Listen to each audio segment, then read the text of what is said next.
What you are seeing is the most compelling footage ever shot of a creature purported to be Bigfoot. Shot by self-described Bigfoot tracker, Roger Patterson, in 1967. These 39 seconds of film have convinced many people that such a species exists.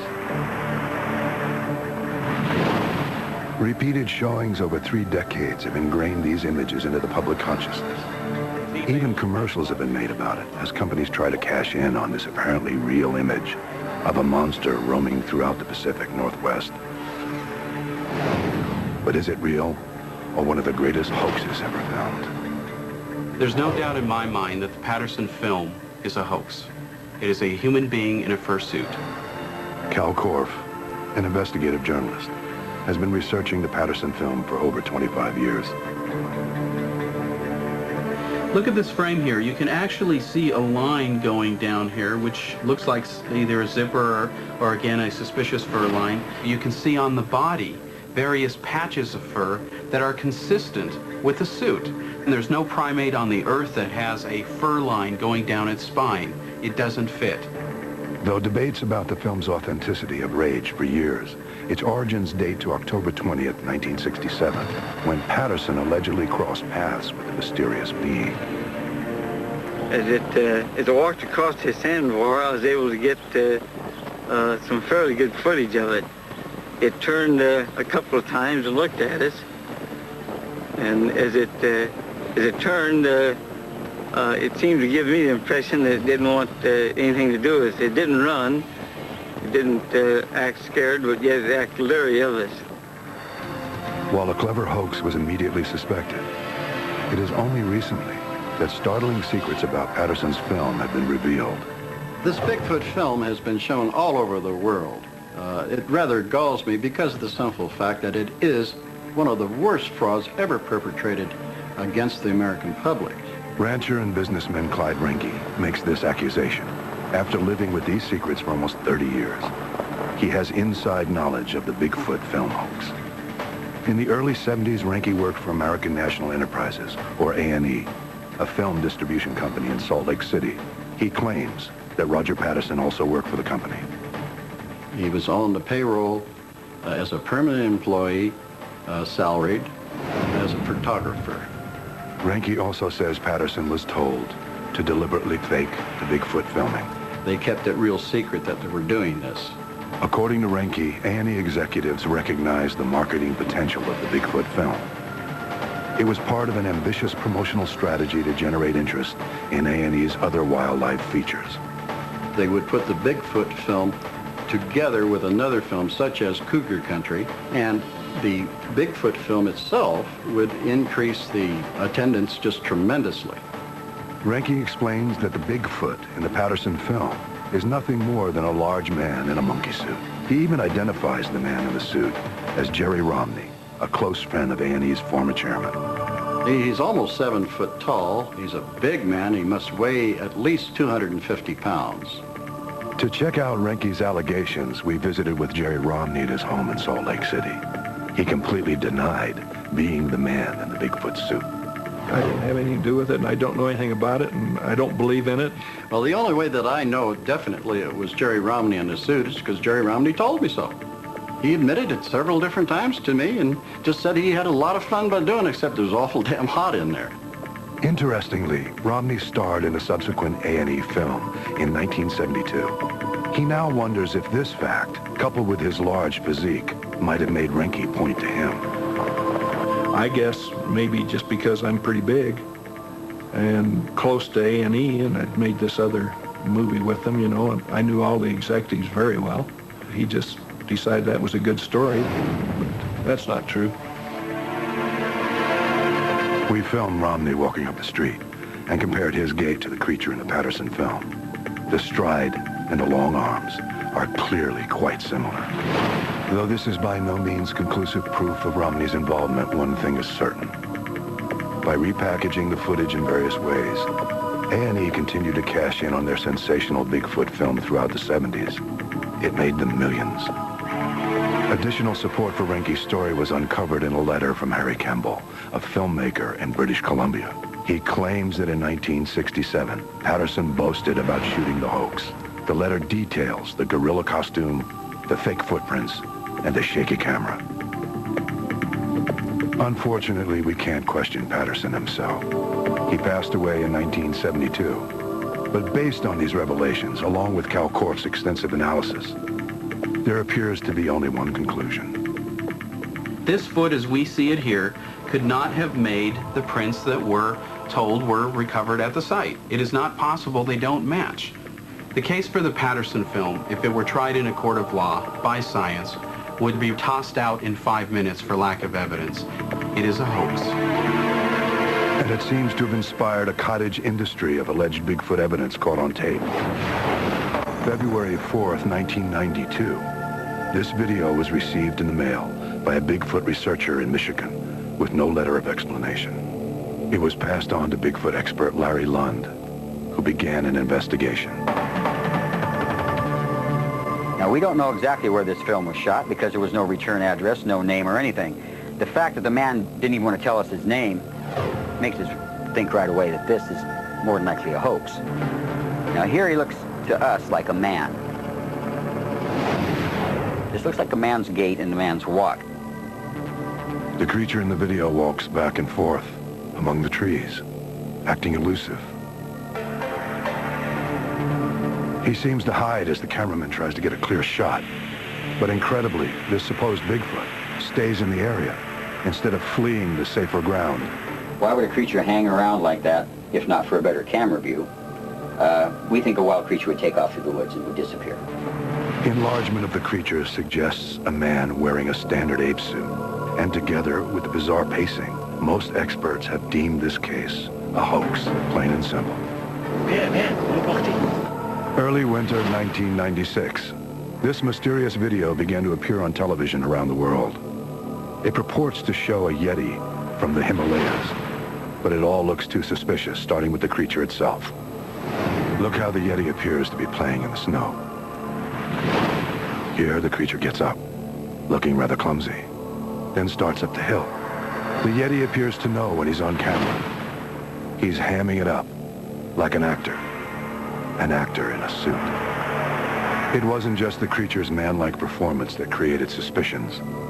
Experts also questioned the tape's mysterious origin. We don't have the cameraman's name. We don't know where he shot it. We can't contact these people. We don't believe that. It's just like everything else. There is no basis, no fact to back up this film either. The mountainous terrain seemed out of place to scientist Jeff Meldrum. It was obvious to me immediately that this was not in the principal Himalayan range. The vegetation was inconsistent with the setting.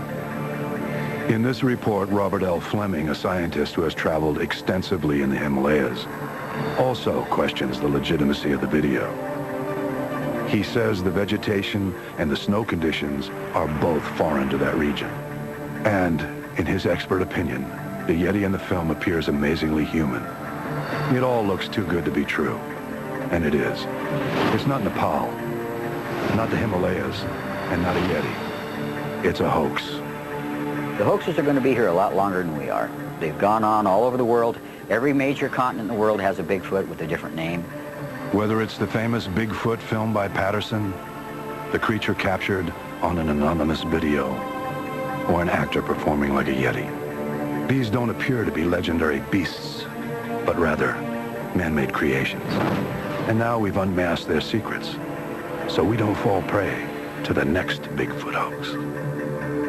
Coming up next, the most fantastic dinosaur and Loch Ness monster frauds are exposed. In my opinion, these are photographic hoaxes. And a hoaxer's amazing flying saucers could be the greatest UFO illusions ever caught on film. We know and can prove that he makes UFO models. He admits that. Later, for the first time, undeniable proof the alien autopsy is really the biggest hoax in history. When World's Greatest Hoaxes Secrets Finally Revealed returns.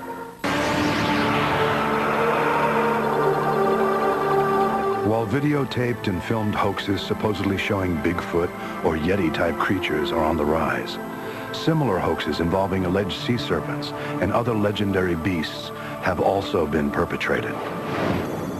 Great Britain, 1980. Many viewers were stunned to see this incredible footage appear on their television sets.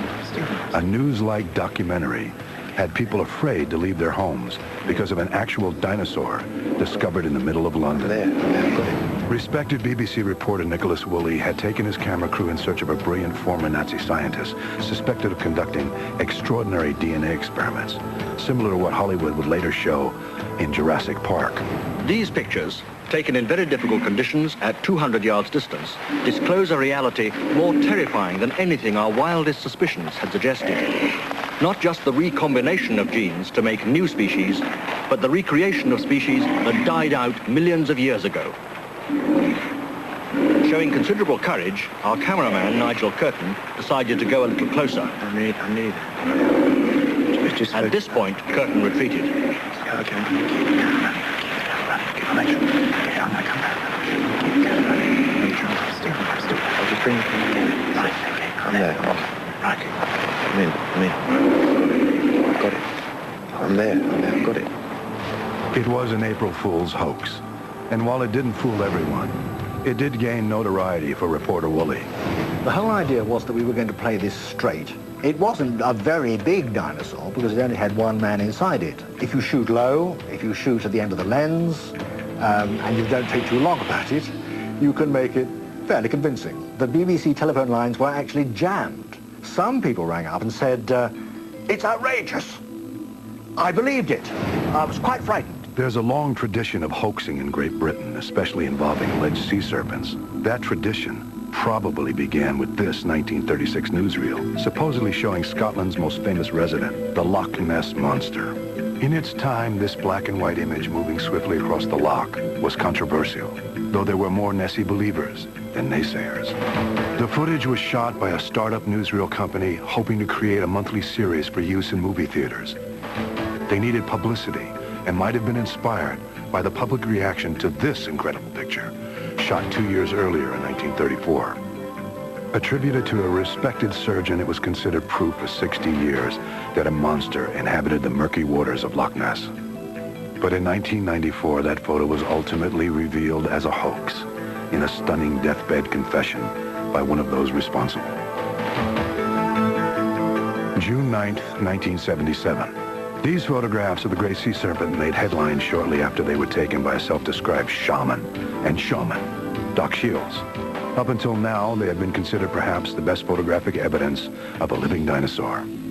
I went to Loch Ness because I intended to invoke the Loch Ness Monster, that I could have done a double exposure or put a little drawing or a painting behind it. You see, I wouldn't dream of faking anything like that. That is not in my nature.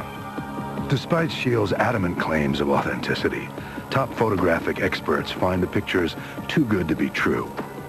We went to one of New York City's top imaging facilities, the Color Wheel Incorporated, to speak to the project manager of photo retouching, Russell Angrasani.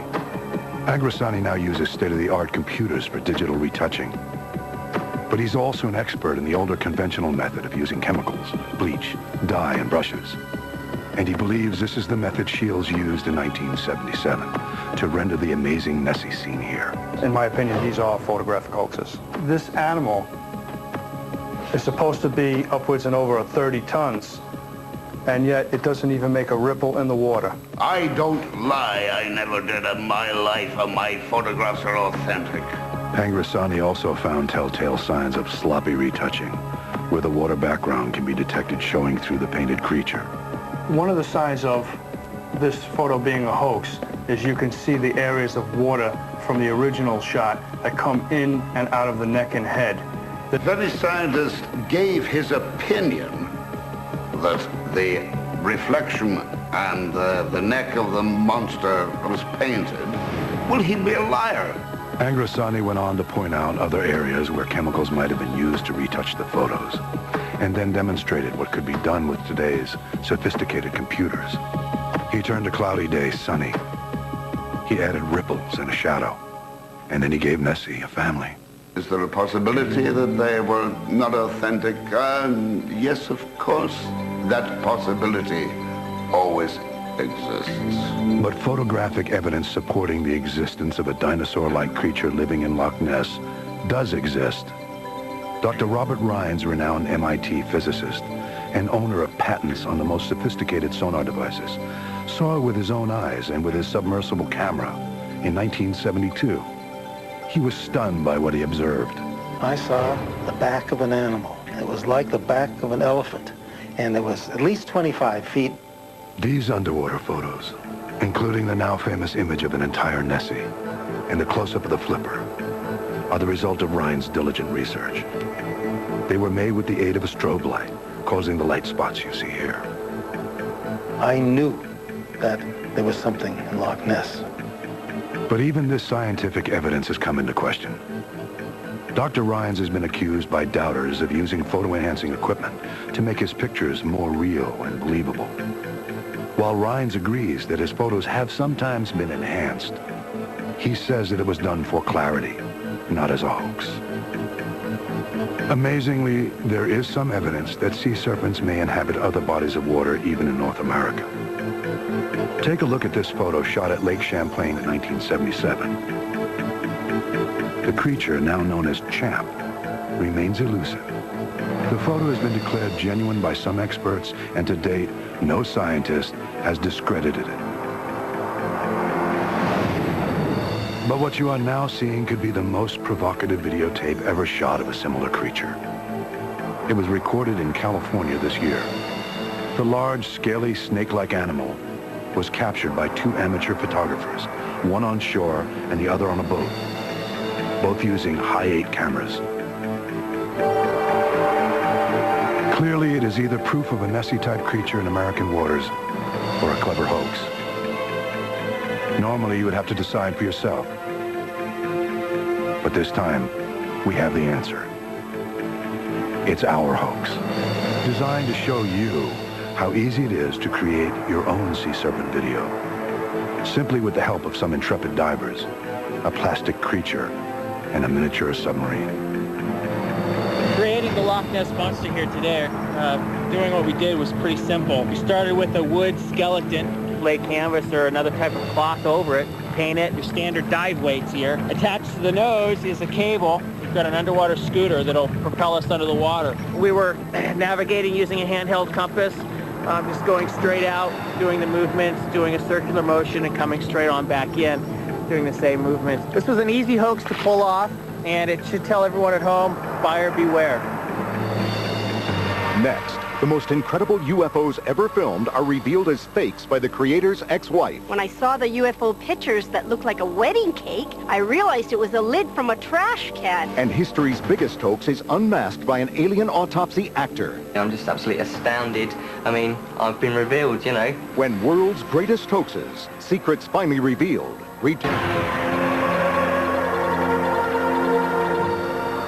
For over 20 years, these stunning films of metallic flying saucers, appearing to navigate over the Swiss countryside, have been seen as proof positive by people all over the world that we are being visited by extraterrestrials. The clear daylight footage was shot by farmer Edward Billy Meyer. Meyer has personally captured more flying saucers on film than anyone on Earth. But are they real spaceships or the most amazing UFO hoaxes ever created? Switzerland, March 18th, 1975. Meyer manages to film a ship circling a tree in front of a neighboring farmhouse. Watch closely as the UFO's backdraft appears to bend and shake the tree as the ship almost touches it. June 12th, 1975. Incredibly, Meyer films another flying saucer hovering above a roadway, as cars can be seen passing beneath it. Look as the UFO seems to change position instantly. A similar feat is documented in this sequence, which is perhaps one of Meyer's most spectacular UFO sightings caught on film. The metallic ship appears to bob up and down, hovering by a hill, before vanishing miraculously. Then, as if by magic, it reappears. This affords Meyer the unique opportunity to zoom in and reveal detail rarely seen in any UFO film or video. When the saucer moves higher in the sky, Meyer manages to follow it with his camera. He even positions himself right underneath it for these stunning close-up views. as the mysterious craft flies away. March 28, 1976. For the first time ever, Meyer now captures 3 flying saucers in formation over the Swiss countryside. The ships appear to hover in a perfect V-shaped alignment, seemingly posing for Meyer's camera. Then, in an instant, 2 ships are gone, leaving just a single craft, shining brightly in the sunlight. While Meyer's visually compelling UFO films have made believers of many, skeptics have always considered them very suspicious. But now, newly discovered evidence reveals how Meyer appears to have carried out the longest-running UFO hoax on record. We know and can prove that he makes UFO models. He admits that. Having been to his property, you can see that he grows small trees. And lo and behold, when you look at his films, you see the same tree, in fact, in several of his films taken at different locations. That's impossible. Investigative journalist Cal Karff has made several clandestine trips to Meyer's Swiss farm to uncover his secret methods. Meyer uses small trees and models in a technique known as forced or false perspective, where you put the model in the tree very close to the camera. You have the house or the mountain in the background, and what you have basically is an optical illusion that to the trained eye isn't convincing. Top Hollywood cinematographer Dean Cundy agrees. If you watch the motion of the UFO, it is a pendulum kind of motion. Now, it's not a free-hanging pendulum. It's possibly a stiffer wire than maybe just monofilament. If you use a small model and suspend it a lot closer to the camera than you think, maybe 8 or 10 feet away, it allows you to create the illusion that the miniature is, in fact, a lot further away than it is. Conde sees even more elaborate rigging of a model behind this purported flying saucer caught on film. Now, in this particular clip, it suddenly makes an appearance down here just above the horizon. Then it begins to move up, which would indicate that it's suspended on some kind of a clothesline rig or some kind of a device that relies on pulling on a rope or a line to get it to travel. And it appears to sort of hover up kind of nice and slowly, a little intermittently. What's interesting, though, is if you run it even backwards faster, you notice that it has sort of an oscillation, almost as if somebody's pulling on a rope. Allegations that Meyer uses clever trick photography to hoax his UFO footage have been made for years. And now, in this rare interview, Meyer challenges his detractors to meet with him face to face. Most people who attacked me never came and met me in person, never talked to me. They just either invented their photographic tests or reworked the tests of other people who had attacked me before. But they never bothered to investigate my case in person. However, a person who knows Meyer better than anyone else, his own ex-wife, Opie Meyer, also accuses him of being a blatant hoaxer. She points to his most recent UFO film as perhaps his most outrageous fake ever. The truth is, my ex-husband is lying regarding the UFO affair. When I saw the UFO pictures that looked like a wedding cake, I asked myself, where did I see these lines before? This underpart. I realized it was a lid from a trash can. I compared the lid with the spaceship and identified these lines as being exactly what is on the lid. Opie Meyer reveals that her ex-husband's skillful use of models and household implements is not only manipulative, but downright dangerous. She warns that he is using his faked UFO images to finance and promote a cult. Thousands of followers worldwide have flocked to Meyer because they believe his message. Namely, that the end of the world is coming, and that his films prove he is the one chosen by aliens to help mankind survive. Meyer's critics say he has his cult completely under his control. Billy Meyer is like a god to them. This is a man who claims to be the Messiah. This is a man who tells you how to live your life, how many children you should have. While there's no hard evidence, Meyer's debunkers believe his cult could even turn apocalyptic, like Heaven's Gate. If so, his clever film hoaxes, which have attracted so many true believers, are not innocent deceptions, but a potentially destructive form of mass manipulation. In Switzerland, we've already seen a couple of examples of what can happen inside a cult that is tied up with the UFO subject. The Solar Temple, for example, their members killed themselves and were also murdered. And it is a fact that some of the members that are now dead in the Solar Temple were in and out of the Meyer cult. And I am predicting that if something isn't done, Billy Myers may be the very next cult within a few years that may end up like the Solar Temple. Next, for the first time on television, the man who helped create the infamous alien autopsy hoax confesses. We were contracted to create the tent footage and the actual alien head. Also, the secrets behind the biggest hoax ever. There's a white sheet over the body and they're tearing it. When World's Greatest Hoaxes, Secrets Finally Revealed returns. Of all the hoaxes ever filmed or videotaped, none has captured the public's imagination like the alien autopsy footage. When it was released by a British businessman in 1995, it made front-page headlines in newspapers throughout the world. Respected pathologists and top special effects experts were initially baffled by this realistic dissection of an alleged extraterrestrial.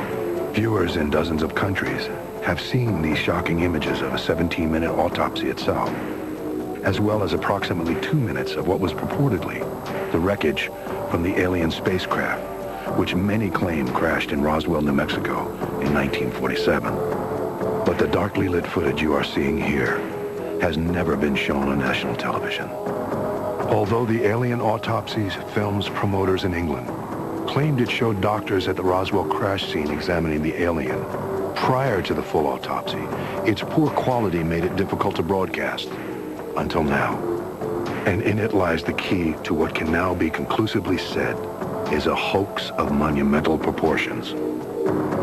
In this exclusive enhancement produced by the same technology that NASA uses to sharpen images from space, telltale signs of the hoax have been revealed. Look here. The supposed doctors' faces can now clearly be seen. Who are they? After an exhaustive investigation, one has been positively identified. He's no doctor. He's never been to Roswell. And he wasn't filmed in 1947, but videotaped in 1994.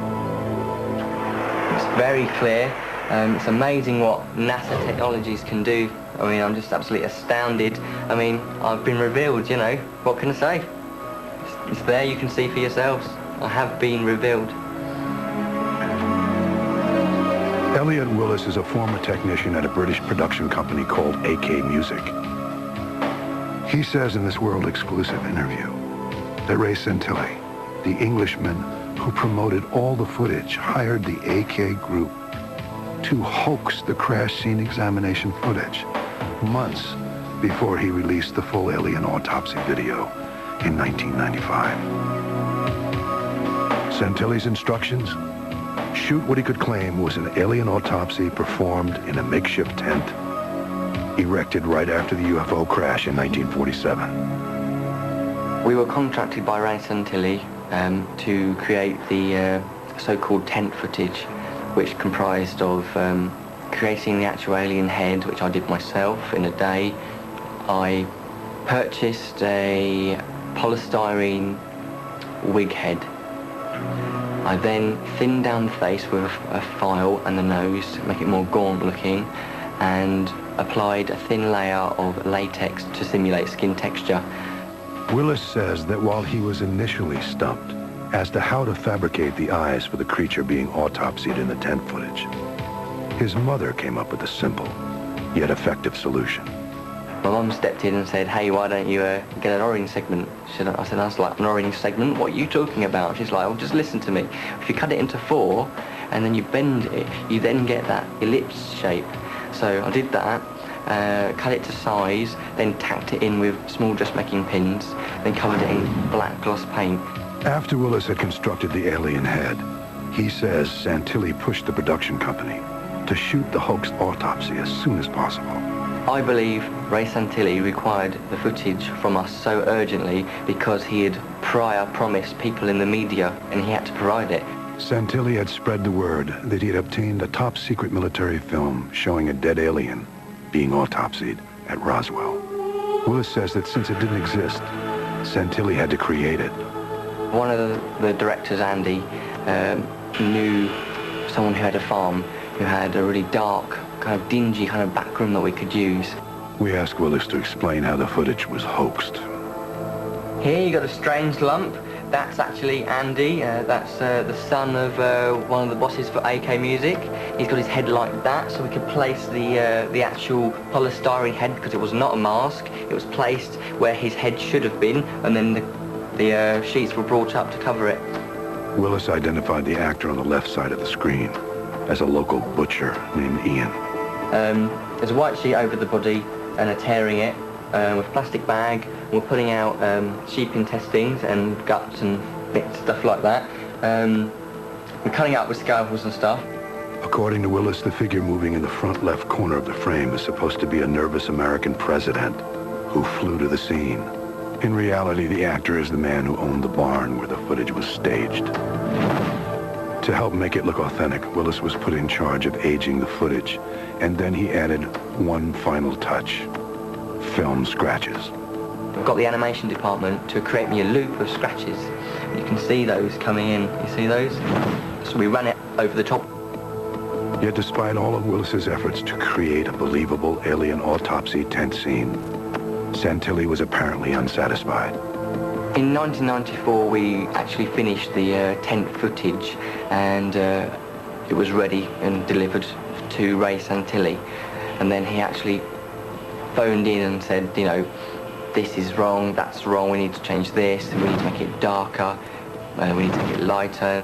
By the summer of 1995, the press began reporting that Santilli had allegedly uncovered both the alien autopsy tent footage and possibly a more elaborate video showing a full alien dissection in a brightly lit medical facility. Right away, Willis pieced together the obvious connections. When I actually heard the news reports, I mean, the press went mad. They were reporting alien autopsy footage found, and when Ray Santilli's name was connected to it, I realised that this was part of a big package, that he had used our tent footage originally to get the story going, and he promoted the alien autopsy footage after that once he had got everyone's interest. But Willis reveals that the more elaborate and ultimately more widely publicized autopsy of an alien was also a hoax, and that Santilli originally wanted AK Music to produce that as well. After we made the tent footage for Ray Santilli, he said he wanted to do it again in a white room, and he wanted to make it more elaborate. He wanted you to be able to see the bodies shot from down, you know, looking down on the bodies as they're cut open. We made inquiries about having the actual bodies made, but we just could not provide what he wanted in the time span. And so he went elsewhere. So where did Santilli go to have the considerably more graphic alien autopsy footage created? Bruce Barlow, a business associate of AK, who learned of AK's involvement in Santilli's hoax directly from one of its owners, thinks he has the answer. The rumor is that the more elaborate footage came from Germany. That is what's generally believed now. These rumors of a German connection may stem from the fact that Santilli has stated publicly that a German investor funded the purchase of all of his alien autopsy material. And Willis has even seen the name of this investor on the credits for some of Santilli's products made at AK Music. It wouldn't surprise me if the German investor was Volker Spielberg, because I have worked on other projects for Ray Santilli, and in the credits I've been asked to put Volker Spielberg's name. So, you know, German investor speaks for itself, doesn't it? Regardless of where the full alien autopsy footage was made, it is now clear to many medical experts who have studied these graphic scenes for close to 3 years that the individuals seemingly wearing contamination-proof suits are not surgeons or doctors at all. As I observe these people, they're clearly not medically trained people. They're certainly not surgeons. They're probably not pathologists. I believe they're actors. And in fact, they are not even well-trained or coached actors. Continued investigations into who could have directed these actors led to a little-known filmmaker named Nacho Cerda, his short, gory Spanish film called Aftermath, which realistically depicts human autopsies, has chilling similarities to Alien Autopsy in both style and feel, and also predates it by more than a year. Have nothing to do with this. And of course, again, if I was to do something with this, I would immediately reveal it, you know, because if I'm trying to get noticed by my skills, I would, you know, tell publicly that I was the the guy behind this. Eventually, the true filmmaker of the more elaborate alien autopsy footage will be exposed. And it may turn out, like Elliot Willis, that he or she is also the victim of the man responsible for this entire grandiose hoax. When I realised that the footage we were making for Ray Santilli was going to be used as a real alien autopsy, I had a mixture of feelings. There are people who believe and there are people who want to believe in this world, and they're the people I feel for because they search for evidence and they look high and low for it, and for someone to come and dangle this in front of them, look what I've got, real footage, aliens, autopsy, the lot, you know, when actually it was a hoax. It wasn't a very nice thing to do, was it really? Coming up next, is this never-before-seen footage of a flying saucer real? You have to be aware that people can engage in all sorts of fakery with films. We track down this shocking video's mysterious origins when World's Greatest Hoaxes, Secrets Finally Revealed, returns.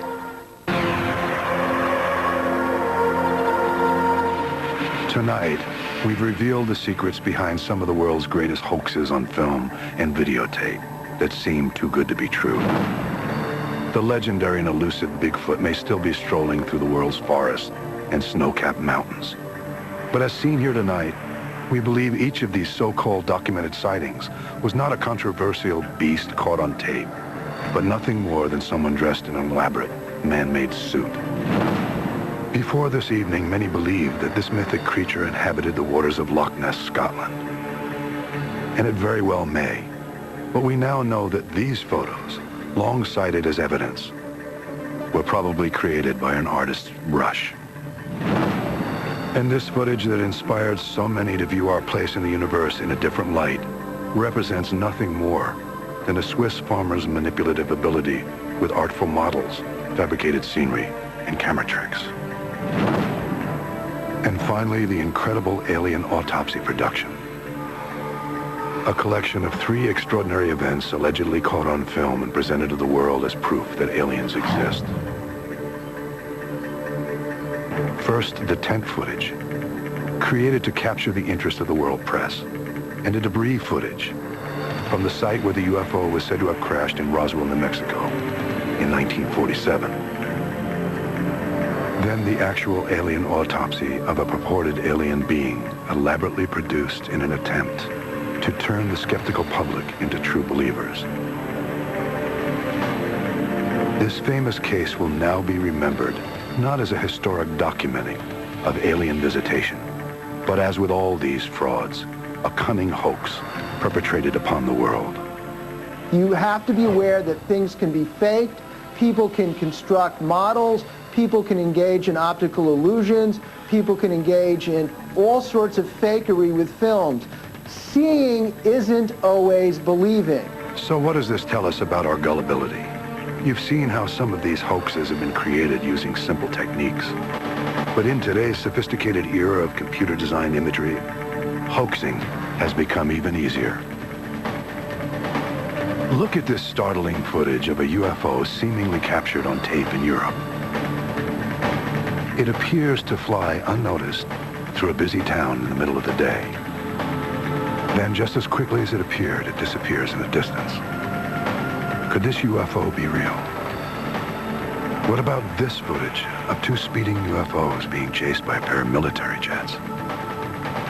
Watch again as the fleeing UFOs outmaneuver their pursuers.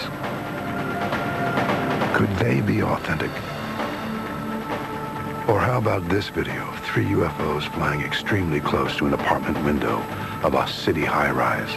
Real or hoaxed? All of these so-called UFOs were hoaxed.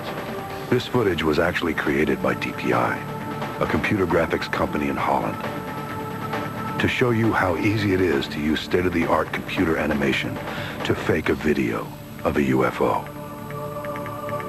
In today's computer age, you must keep a skeptical eye open and not believe everything you see, especially if its origins are unknown. Whenever you have anonymous footage, you have to be suspicious. It usually indicates it is a hoax. And for people who want to believe, hoaxes can present a real risk. The danger is when somebody presents this as the truth and expects people to change their lives, to buy into a belief system, to buy into something that is not just for the fun of it, but in fact can be detrimental to them, either psychologically, physically, or in some way that takes the control out of their lives and puts it into the hands of someone else. In the spring of 1997, a UFO cult called Heaven's Gate committed mass suicide in a bizarre attempt to unite with a spaceship they believed was trailing the Hale-Bopp comet. Some say they were inspired by a fabricated photo showing that UFO. Not all hoaxes have such devastating results. Some can be done just for fun.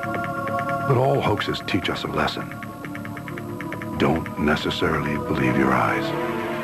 As we've shown tonight, advances in technology have enabled the talented hoaxer to create amazing illusions.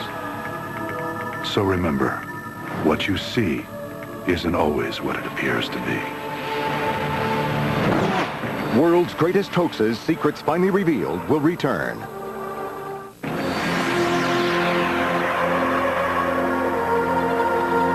As the year 2000 approaches, the public's growing fascination with mysterious phenomena and possible alien contact is predicted to reach unprecedented levels.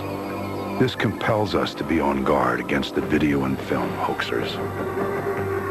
Their often impressive photographic frauds can easily be mistaken for hard evidence. We must remember that the burden of proof always rests with the one making the extraordinary claim. And if the footage looks too good to be true, it probably is a hoax.